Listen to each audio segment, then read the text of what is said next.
दोस्तों हम लोग अपने अब ग्रुप डिस्कशन की शुरुआत करते हैं और आज के इम्पोर्टेंट क्वेश्चन एक दूसरे से पूछताछ करने के लिए यहाँ चलिए सेशन की शुरुआत करते हैं। साधारण सा सवाल लेंगे। आज का जो पहला सवाल है हम लोगों का वो ये है कि टॉमस रो किस मुगल बादशाह के दरबार में भारत आया था? जहांगीर इसका आंसर सही होगा। और इसका जो ईयर है टॉमस रो 1615 ईस्वी में वो भारत आया था। हाँ सर थॉमस रो। चलिए बहुत बढ़िया है। और आपसे एक आसान सवाल लेंगे कि जो डलहौजी है उन्होंने नीति लगाया था, ठीक है, वो काफी फेमस नीति हुई थी। सिर्फ आप गेस करके बताइए क्या आंसर हो सकता है। डलहौजी की कौन सी नीति काफी पॉपुलर हुई थी? आप जानते हो बंटी?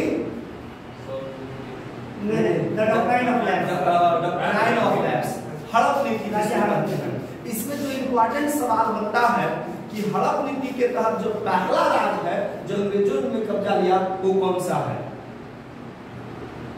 वो पहला राज होता है अवध और अंतिम झांसी को I think the first one is last one is Awadh. ऐसे इस पर हम लोग देख लेंगे। जो सर यहाँ अवध की बात कर रहे हैं, अवध ये सब्सिडी अलाउंस से साइन कर चुका है। अच्छा ये मतलब डलहौजी के बाद में नहीं आया होगा। तो चलिए ठीक है हम लोग इसको देख लेंगे। और एक और साधारण सवाल हम लोग लेंगे इस बार। चलिए बताइए भारत में सती प्रथा समाप्त करने का श्रेय यदि हम विदेशी व्यक्ति को पूछे, ऐसे तो हम इंडियन की बात करते राजा राम मोहन राय का स्थान का, लेकिन हम जो विदेशी की बात करेंगे तो जिनका नाम आता है हाँ तो विलियम बेंटिक जो है 1828 ईस्वी के आसपास 27-28 में। और एक साधारण से क्वेश्चन लेंगे भारत में अंग्रेजी शिक्षा जो अंग्रेजी पढ़ती है अभी हम लोग डिस्कस किए थे, इसका अंग्रेजी शिक्षा का श्रेय किसको दिया जाता है? लॉर्ड मैकाले को। चलिए अगला क्वेश्चन है एक बहुत आसान सवाल ये भी रहेगा। भारत का प्रथम आईसीएस पास करने वाले कौन कौन थे? आईपीएस थे आई थिंक सुरेंद्रनाथ आईसीएस थे। चलिए पता नहीं यहाँ पर आंसर तो कर रहा है सत्येंद्रनाथ टैगोर थे। अच्छा हम सर्च कर लेंगे आईसीएस सुरेंद्रनाथ बनर्जी आईसीएस। चलिए किताब में सत्येंद्रनाथ बनर्जी दिया हुआ है। नाम का सत्येंद्र था। अलग चीज होगी तो चलिए तो पढ़ेंगे। एक तो बताना है अभिनव भारत एक क्रांतिकारी संस्था थी तो 1904 ईस्वी में इसकी स्थापना हुई थी। ये कौन थे जिन्होंने इस गुप्त संस्था को मैंने स्थापना की थी? भारत। चलिए इसका आंसर हो जाएगा हमारा वीडी सावरकर।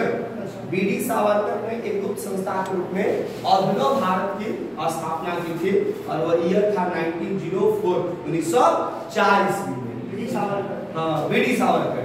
और वीडी सावरकर हिंदू महासभा से भी जुड़े हुए थे। और एक इनसे इंपॉर्टेंट एक और सवाल है भारत का प्रथम स्वतंत्रता संग्राम पुस्तक किसने लिखी? भारत का प्रथम स्वतंत्रता संग्राम पुस्तक किसने लिखी? तो इसका भी आंसर तो हो जाएगा वीडी सावरकर। यही हमारा राइट आंसर हो जाएगा। चलिए अगले क्वेश्चन की ओर हम लोग बढ़ेंगे। वीडी सावरकर ये 1800 संग्राम क्रांति है ना, भारत का प्रथम संग्राम है वही इन्हीं लिखे थे। चलिए एक और क्वेश्चन हम लोग लेंगे। इंपॉर्टेंट क्वेश्चन है लंदन में इंडिया हाउस की स्थापना किसने की? लंदन में इंडिया हाउस की स्थापना करने वाले हमारे वो है श्याम जी कृष्णा वर्मा 1905 ईस्वी में। चलिए अच्छा इंपॉर्टेंट पॉइंट्स नोट कर ले रहे हैं, ठीक है ना। और बताइएगा सर्वप्रथम विदेश में भारतीय झंडा फहराई कौन थे? वो मैडम भीम काजी कामा। मैडम भीम काजी कामा जो थे अगस्त 1907 में सर्वप्रथम विदेश में भारतीय झंडा को उन्होंने लहराया था, फहराया था। चलिए कोई बात नहीं है। एक और क्वेश्चन हम लोग लेंगे। कैबिनेट मिशन इंडिया या दिल्ली पहुंचा, कब पहुंचा था cabinet mission? 1927 cabinet mission cabinet mission हुआ 1946 में। गुड 1946 में 24 मार्च 1946 में जो है कैबिनेट मिशन जो है ये भारत के लिए पहुंचा था। चलिए कोई बात नहीं, आगे हम लोग पढ़ेंगे। और क्या इसके अध्यक्ष की बात करेंगे तो कैबिनेट मिशन के जो अध्यक्ष थे पैट्रिक लॉरेंस थे, पैट्रिक लॉरेंस, ठीक है ना। और शिष्टमंडल के जो सदस्य की बात करें तो स्टैफोर्ड क्रिप्स थे, ठीक है, और एबी अलेक्जेंडर थे, नौसेना मंत्री में थे। और 16 मई 1946 ईस्वी को इस मिशन ने अपनी रिपोर्ट प्रस्तुत की थी। 24 मार्च 1946 को आई थी और 26 मई 1946 को अपनी रिपोर्ट प्रस्तुत की थी। चलिए आगे बढ़ेंगे। 16 मई को, ठीक है ना। 1946 चलिए बता रहा है हरबटन पौने, एक पवन का नाम है, शुष्क पवन है, कहाँ बहती है? नहीं इंग्लिश तो सब नहीं है। हरबटन का हरबटन ही होता है, इंग्लिश का हरबटन ये टर्म है ना, इसका इंग्लिश नहीं होगा। ऑप्शन बता देंगे। ये हमारा है साउथ अफ्रीका के सहारा मरुस्थल में चलने वाले हरबटन पौने है, शुष्क और धूल भरी है, जैसे हमारे यहाँ उत्तर भारत में दुलू चलता है। चलिए कौन है? और ब्रिक फिल्डर की हम बात करें, ये भी एक लोकल फील्ड है, गर्म हवाएं हैं। ये बताइएगा कहाँ बहती है ब्रिक फिल्डर? हाँ, कौन सी कॉन्टिनेंट के आंसर करना है? हिंदी थोड़ा सा ब्रिक फिल्डर जो है ये आपके अफ्रीका में, ठीक है ना, सॉरी ऑस्ट्रेलिया में चलने वाली हवा है। ब्रिक फिल्डर जो है ऑस्ट्रेलिया के विक्टोरिया प्रांत में चलने वाला है। हाँ ब्रिक फिल्डर, ठीक है। चलिए सिमूम बताइएगा कहाँ पर चलने वाली गर्म हवा है? सिमूम पता है, ये भी जो है हमारा सहारा और अरब मरुस्थल में चलने वाला है। छोड़िए इन बातों को, आगे बढ़ते हैं। अभी हम लोग पढ़ेंगे, आपको एक साधारण सा क्वेश्चन लेंगे। पुलिकट झील, पुलिकट चिल्का है उड़ीसा से, हम पुलिकट की बात कर रहे हैं। पुलिकट झील गेसिंग कीजिए। पुलिकट झील आप देखेंगे तो वहां पर आपको नजर आ जाएगा। पुलिकट झील कहीं आपको दिखाई देगा। पुलिकट झील जो है आंध्र प्रदेश के श्रीहरिकोटा द्वीप पर, ठीक है ना। पुलिकट झील थोड़ा सा हम लोग, चिल्का झील हम लोग उड़ीसा याद रखेंगे, और पुलिकट झील भी आपको दिख जाएगा, जिन्हें नहीं मेंशन किया होगा तो, ठीक है ना। आगे हम लोग बात करेंगे।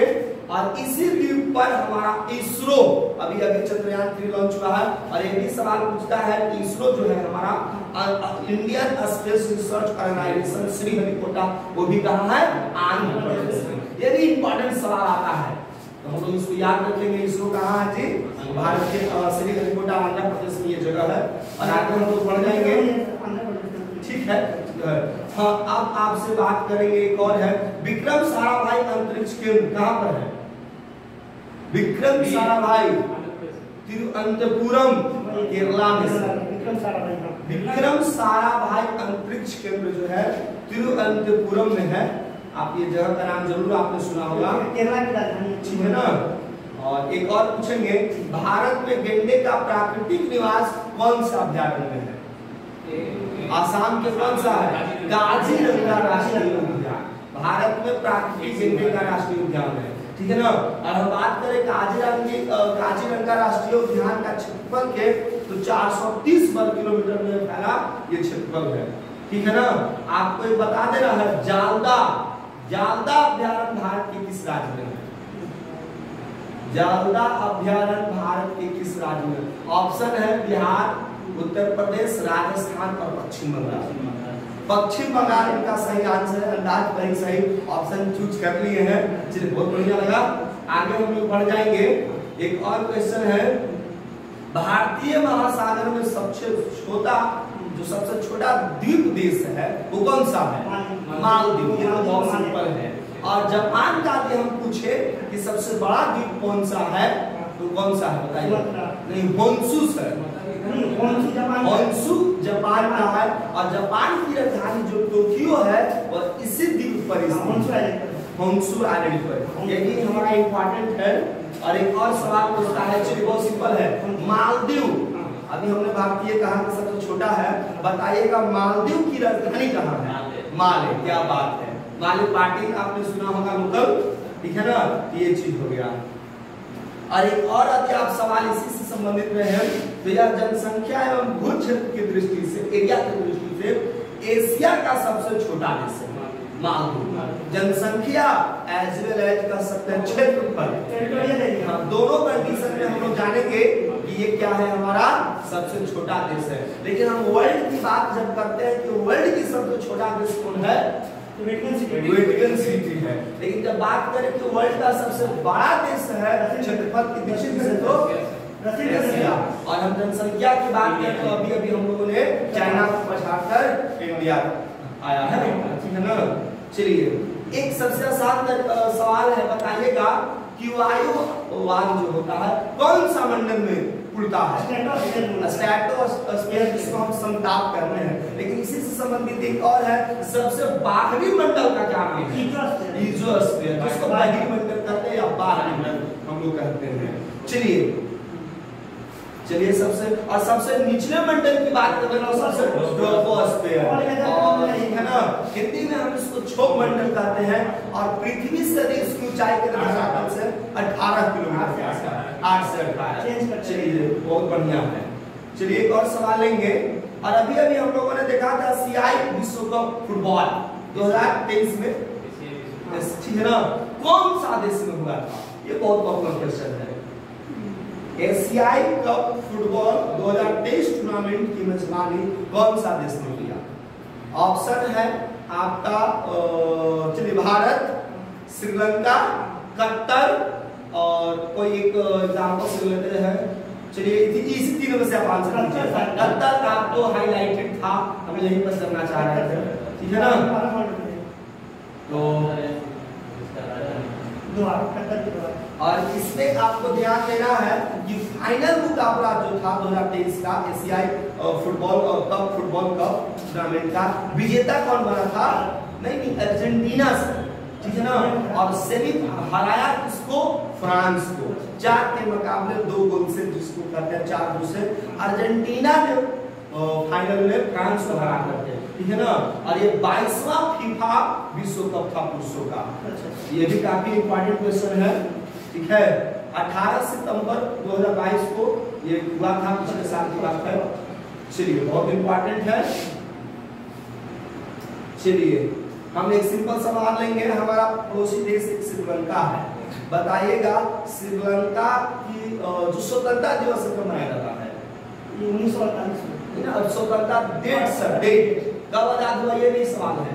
कब? जैसे भारत 15 अगस्त को मनाता है, पाकिस्तान 14 को, फ्रांस 14 जुलाई को, नहीं, और अमेरिका कितना? 4 जुलाई, 4 जुलाई को 1776 में, और 14 जुलाई को फ्रांस है। हम लोग देख लेंगे। बताइए इसका जो आंसर होगा 4 फरवरी होगा। चलिए वर्तमान में महाराष्ट्र राज्यपाल कौन है?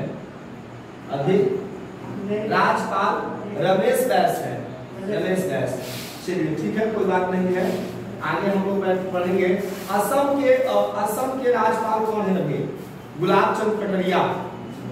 और अब क्रिकेट की दुनिया में आते हैं। अभी अभी आईपीएल का समापन हुआ था कुछ महीने पहले। ऑरेंज कप किसको मिला? सबसे ज्यादा रन बनाने वाले ऑरेंज कप, ये तो आसान सवाल है। इंडिया का चमकता सितारा जिसको हम लोग सचिन तेंदुलकर के रूप में जिसको हम देख रहे हैं, वो कौन प्लेयर है? शुभमन गिल। ऐसे सवाल कैसे भूल गए? ये तो साधारण क्वेश्चन है, ठीक है ना। Orange cup. और बात रहा कि ये तो सबसे ज्यादा स्कोरर रन था। और क्रिकेट विकेट की बात करें, बॉलर की बात करें तो कौन है? हमारे ये भी इंडियन ही है, बताइए। मोहम्मद शमी है। कहाँ, कौन से टीम से खेलते हैं? गुजरात टाइटंस से। और ये भी सवाल यदि पूछा जाए कि इस बार विजेता कौन बना? CSK, Chennai super king. कितनी बार ये अवार्ड जीता? 5 बार। इसके पहले 5 बार अवार्ड जीतने वाली एक और टीम कौन सी है? मुंबई इंडियंस। ये साधारण सवाल है, ये सब हम लोग को याद रखना है। चलिए एक और क्वेश्चन लेंगे और हम बात करेंगे एक और साधारण से क्वेश्चंस का। इसी से संबंधित एक और है। अभी इंडियन क्रिकेट टीम के पहले ही मैच में शतक जड़ने वाला जो एक प्लेयर बना है वो कौन है? अभी पहले वैसे इसके पहले का ड्रामा हमारे शिखर धवन ने किया था और ये चमकता सितारा है यशस्वी जायसवाल। और यशस्वी जायसवाल को 2023 का इमर्जिंग प्लेयर ऑफ प्लेयर के रूप में घोषित किया गया। चमकता सितारा जिसको कहते हैं इमर्ज कर रहा है। चलिए सवाल आगे लेंगे हम लोग का इंपॉर्टेंट है। केंद्रीय जांच ब्यूरो सीबीआई है ना, सेंट्रल ब्यूरो इन्वेस्टिगेशन जिसको हम कहते हैं, बताइएगा वर्तमान में इसके निर्देशक कौन है? सीबीआई के वर्तमान निर्देशक। लेटेस्ट क्वेश्चन आपसे ले रहा हूं, देखना पड़ेगा सर। आंसर हमारा होगा इसका परवीन सूद, ठीक है ना। और इनके बारे में इंफॉर्मेशन हम बता दें कि जो परवीन सूद है सीबीआई के निर्देशक बनने से पहले कर्नाटक के डीजीपी रह चुके हैं, ठीक है ना, डीजीपी रह चुके हैं। और परवीन सूद जो है सीबीआई के निर्देशक सुबोध कुमार के सवाल के स्थान पर आएंगे। यानी हम लोग परवीन सूद के पहले जो थे वो थे हमारे सुबोध कुमार जायसवाल। चलिए एक साधारण से क्वेश्चन कर लेंगे। अभी भारतीय प्रधानमंत्री का विदेशी दौरा रह रहा था, ठीक है ना। इसमें एक देश ने उनका अपना राष्ट्रीय सम्मान जो होता है उनसे हमारे माननीय प्रधानमंत्री नरेंद्र मोदी को सम्मानित किया था। कौन से देश का? इजिप्ट किया है। जल्दी से बताइएगा। दो देश का है नाम है, एक इजिप्ट किया है और दूसरा फ्रांस के साथ दिया है। फिजी है सर, फिजी है। फिजी के प्रधानमंत्री ने, ये याद रखेंगे। इजिप्ट भी है, इजिप्ट भी है, मिस्र का भी है, पापुआ न्यू गिनी भी है, ये सारा है। और अपन इतिहास की दुनिया में चलते हैं, बहुत इतिहास की दुनिया हम लोग पढ़ते हैं। पानीपत की प्रथम लड़ाई में बाबर का सामना किससे हुआ था? इब्राहिम लोदी से। बाबर का जो सामना हुआ है पानीपत के प्रथम 1526, द्वितीय 1556 और तृतीय 1761। याद रखना है 1526, 1556 और 1761। Battle of Panipat 1 first second third. Panipat का प्रथम, हाँ, और पानीपत के प्रथम युद्ध में हम लोग जानते हैं जो खाने का इस्तेमाल किया गया था, किसके द्वारा? बाबर के द्वारा। चलिए बहुत इंपॉर्टेंट क्वेश्चन आएंगे। आज डेट की बात कर लेंगे तो पानीपत का जो प्रथम युद्ध हुआ है 21 अप्रैल को हुआ, ठीक है ना। अब बाबर ने भारत पर प्रथम आक्रमण वर्ष जो हम देखें तो कब था? 1519 में इसके पहले वो आक्रमण किया था भेरा और बाजौर नामक जगह पर। याद रखेंगे 1519 ईस्वी में। और ये भी इंपॉर्टेंट सवाल यदि आपसे पूछे कि बाबर का पानीपत का आक्रमण, जो पानीपत का जो युद्ध हुआ, ये बाबर का भारत पर क्या आक्रमण था? कौन सा? पहला, दूसरा, तीसरा, पांचवा इसका राइट आंसर हो जाएगा, ठीक है ना। इसका राइट आंसर क्या होगा हमारा? पांचवा। चलिए अब इसका एक और इम्पोर्टेंट क्वेश्चन है कि पानीपत के युद्ध में बाबर के विजय का मुख्य कारण क्या था? चलिए तुगलमा पद्धति जिसको हम लोग कहते हैं, इस पद्धति का इस्तेमाल करके इसने आसानी से किसको हराया था? इब्राहिम लोदी। ये पद्धति हम लोग को नहीं है। तुगलमा पर स्टाइल वही है, वाल पे मिलिट्री स्टाइल है, तो चारों तरफ से सराउंडेड रहता है। चलिए और एक और सवाल लेंगे। मुस्लिम काल में दिल्ली के तख्त पर गद्दी पर बैठने वाला एकमात्र हिंदू शासक का नाम बताना है, बताइए। बहुत बढ़िया आंसर है मुनु, हेमू, ठीक है ना। और हेमू ने अपने आप को एक उपाधि दिया था। कौन सा उपाधि? विक्रमादित्य। याद रखेंगे, ठीक है ना। काफी पावरफुल जनरल है। चलिए हेमू मतलब बहुत अच्छे से लगा। चलिए बताइएगा, और सवाल लेंगे। चलिए अभी हम लोग पूछ ही ले रहे थे पानीपत में, कौन सवाल ले लेते हैं। तो बताइएगा कि पानीपत का जो द्वितीय युद्ध हम लोगों ने 1556 का है, इसमें एक तरफ है अकबर तो दूसरी तरफ कौन है? हेमू है। हेमू ही है। इसकी तरफ से बैरन खान लड़ा था। चलिए तो हम लोगों को याद करने के लिए आज इस युद्ध में मुगल सेना का नेतृत्व किसने किया था? बैरन खान ने। आपका आंसर सही पाया है। चलिए बताइएगा, एक क्वेश्चन है, शिवाजी ने मुगलों को अपना 3/4 राज दे दिया था, वो कौन सा संधि था जिसमें शिवाजी ने अपने राज्य के 3/4 हिस्सा मुगलों को दे दिया? कौन सी संधि के बाद? चलिए इसका जो राइट आंसर है सर वो है पुरंदर की संधि। पुरंदर की संधि में हम लोग देखेंगे, ठीक है ना। और 1665 ईस्वी में ये संधि हुई थी। मुगल सेनापति जयसिंह के साथ पुरंदर की संधि के अनुसार 4 लाख मूल वार्षिक आमदनी वाले 23 किले मुगलों को सौंपने पड़े थे। सोच सकते हैं 23 जो फुट से काफी बड़ी होगी। और आगे हम लोग पढ़ेंगे 1665 ईस्वी में पुरंदर की संधि औरंगजेब के सेनापति जयसिंह और किसके बीच हुआ था, ठीक है, किसके बीच हुआ था, औरंगजेब के सेनापति जयसिंह और शिवाजी के बीच, ठीक है ना, औरंगजेब और शिवाजी के बीच में। और ऐसे भी मोटा पूछे तो औरंगजेब के सेनापति कौन, जयसिंह के बीच में। चलिए एक सवाल और है, मैं शिवा को बंदी बना लूंगा, यह कथन किसका है,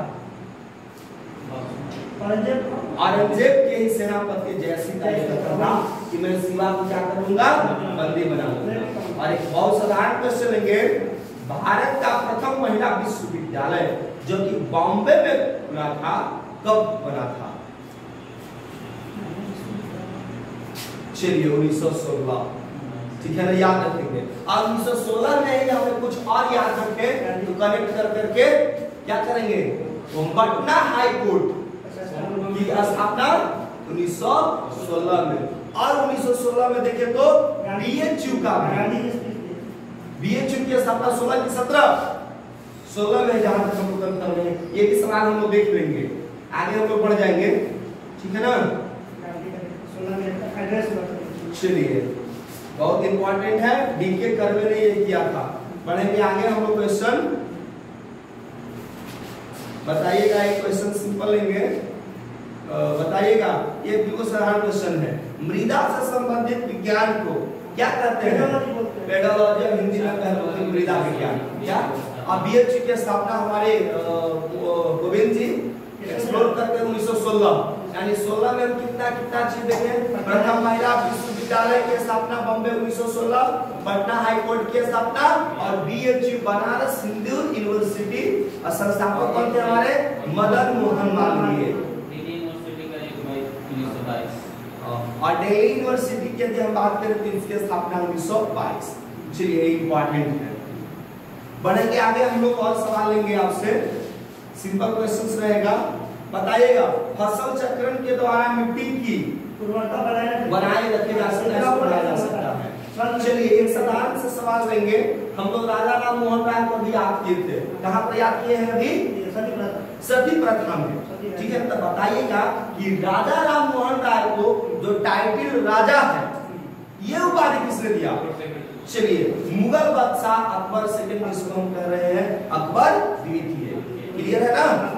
अकबर द्वितीय ने राजा राम मोहन राय को, एक्चुअली राम मोहन राय थे, उनको टाइटल दिया किसने, राजा, ठीक है ना, तो पूरा नाम हुआ राजा राम मोहन राय। टाइटल की श्रृंखला में बहुत सारे आते हैं, यदि हम बात करें नेताजी किनको, लेकिन देने वाले कौन है, और हम बात करें महात्मा गांधी जी को महात्मा रविन्द्रनाथ टैगोर, और महात्मा गांधी गुरु जी पर, हाँ, और टैगोर जी को गुरु जी का करके संबोधित कौन किए, तो हमारे बापू, जिसको महात्मा गांधी कह रहे हैं। ये सारे संबंधित है। एक और क्वेश्चन होता है कि सर रविन्द्रनाथ टैगोर ने जलियांवाला बाग के उपरांत एक टाइटल लौटा दी थी, नाइटहुड की टाइटल, नहीं नाइटहुड, ये भी सवाल हम लोग से अक्सर पूछा जाता है। चलिए बहुत इंपॉर्टेंट सवाल है, एक और सवाल लेंगे, बताइएगा, ठीक है। और सवाल है, जरा ध्यान से सुनिएगा कि क्वेश्चन ये है, land of the golden pagoda, land of the golden pagoda के नाम से किस देश को हम जानते हैं, जापान, भारत, म्यांमार या नेपाल, जापान नहीं, म्यांमार आंसर होगा, हाँ ठीक है ना। चलिए कीवी का देश किसको कहते हैं, कीवी, कीवी एक बर्ड होता है, आपका कीवी एक फल भी होता है, यस कीवी। बताइए कीवी न्यूजीलैंड, क्रिकेट की में आप देखोगे न्यूजीलैंड में हम लोग कीवी कहते हैं। अब कंगारू पूछे तो ऑस्ट्रेलिया, ठीक है ना। चलो आप पूछते हैं ड्रैगन का देश किसको कहते हैं? चाइना। ये सवाल आसान रहेगा। बताइएगा प्ले ग्राउंड ऑफ यूरोप किसको कहते हैं? Play ground of Europe Belgium को। और यूरोप का मरीज किसको कहते हैं? तुर्की को। टर्की अंग्रेजी में है। तो हमने आंसर ही खुद बता दिया था, तो आपको चलिए आंसर ये पता चल गया होगा। ठीक है, आगे यदि हम आपसे पूछे काला महादेश के नाम से किसको अफ्रीका को। चलिए, और यदि हम प्यासी भूमि को पूछे, प्यासी भूमि किसको कहते हैं? वर्ल्ड सेकेंड ऑस्ट्रेलिया को। और ऑस्ट्रेलिया किसके लिए जाना जाता है? ऊन के लिए। भेड़ जो है वहां पर ज्यादा है, वहां पर एनिमल्स वहां पर है। ठीक है ना। और आगे हम लोग पढ़ेंगे। बताइएगा ऑन्कोलॉजी एक ब्रांच ऑफ साइंस होता है, किसका अध्ययन करते हैं ऑन्कोलॉजी में? नहीं, ऑन्को पूछ रहे हैं सर। चलिए, इसमें आपके आंसर हो जाएगा कैंसर का। चलिए, मैं ऑप्शन देने ही वाला था कि आपका आंसर आ गया। ऑन्कोलॉजी में हम लोग अध्ययन करते हैं किसका? और कार्डियोलॉजी में किसका करते हैं? हार्ट का। नहीं, नेफ्रोलॉजी नेफ्रॉन का, किडनी, ये सब हम लोगों को ध्यान देना है। ठीक है ना। चलिए, बिहार में सर हाँ 1 अक्टूबर से 31 अक्टूबर तक ब्रेस्ट कैंसर का जो अभियान चला गया है, और उसका जो सिंबल है रिबन है, orange ribbon.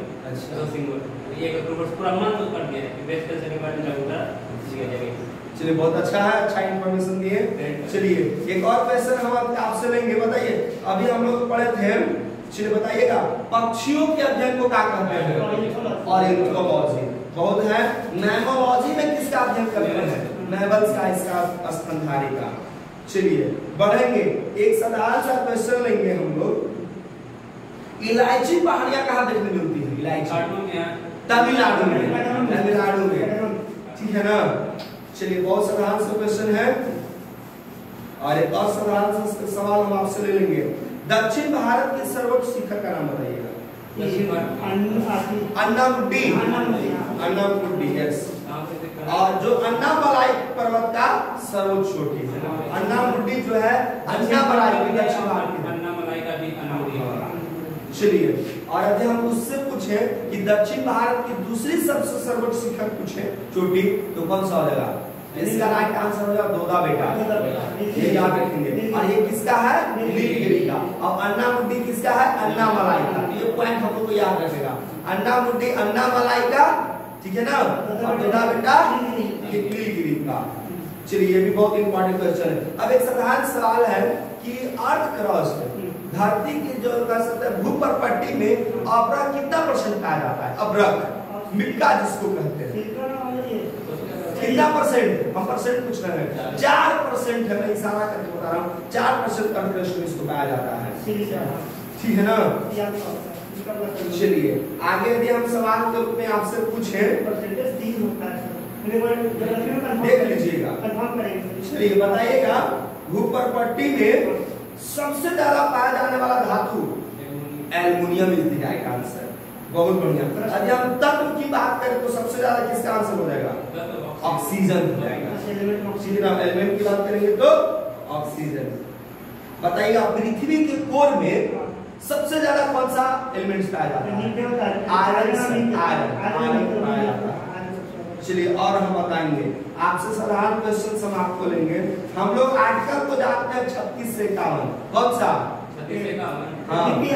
DSP, directive principle of state policy. ठीक है ना। Directive principle of state policy, राज्य के नीति निर्देशक सिद्धांत को। अब आपसे हम पूछेंगे, चलिए भाग 3 में क्या वर्णित है? संविधान के भाग 3 आर्टिकल नंबर फंडामेंटल राइट्स। बहुत बढ़िया क्वेश्चन है। और क्वेश्चन हम कहते हैं संविधान की कॉन्स्टिट्यूशन को कि जो प्रियम्बल है उसको हम किस नाम से जानते हैं?